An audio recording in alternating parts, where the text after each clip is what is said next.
The Care of Souls, Cultivating a Pastor's Heart. A book by Harold L. Senkbeil, published by Lexham Press in 2019. Read by the author. The foreword written and read by Michael Horton, J. Gresham Machen, Professor of Systematic Theology and Apologetics at Westminster Seminary, California.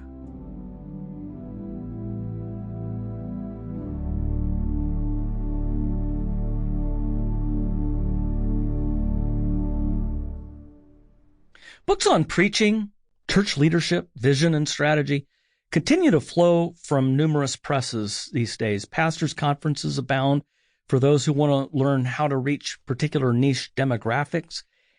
And all the while, pastors are dropping out of ministry in droves, and parishioners often feel like they have to look elsewhere for real spiritual support. What's going on?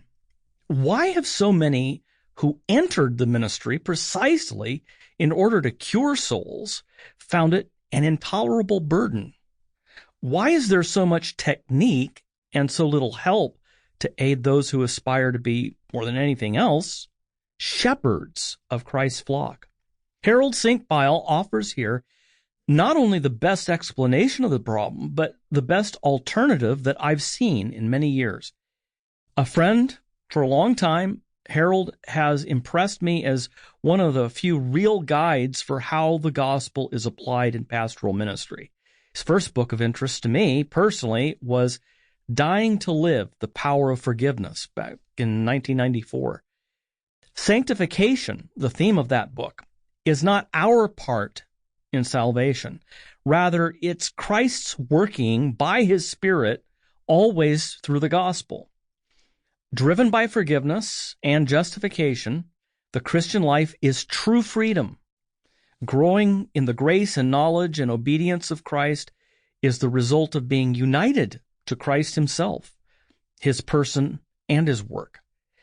The Care of Souls is of the same spirit, but it's written for pastors, and it's more thorough in its treatment of what the gospel means, not just for others, but for the pastor as well.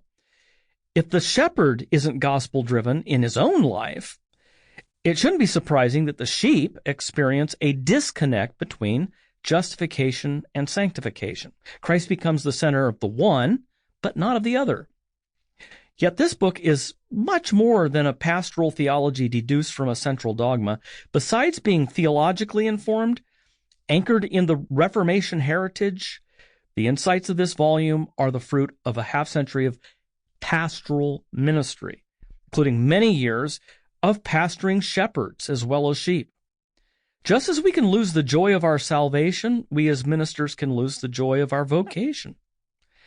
Among younger evangelicals, there's been a renaissance of interest in Reformation theology these days, and that's very exciting, but it's remarkably thin. Justification, election, and other truths of God's free grace in Christ are often lifted out of their wider gospel context. When it comes to actual pastoral ministry, however, many young, restless, and reformed pastors don't know where to turn and simply fall back on seminary courses or resources that are grounded in a very different orientation.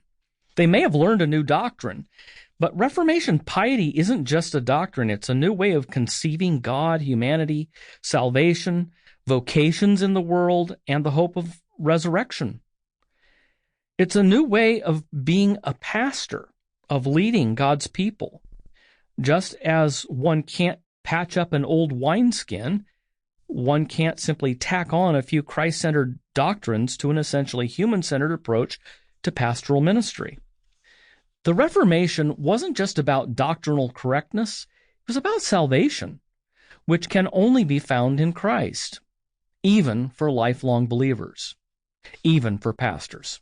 Consequently, both Lutheran and Reformed traditions produced a large literature on the cure of souls. This legacy is largely unknown today. Sample complete.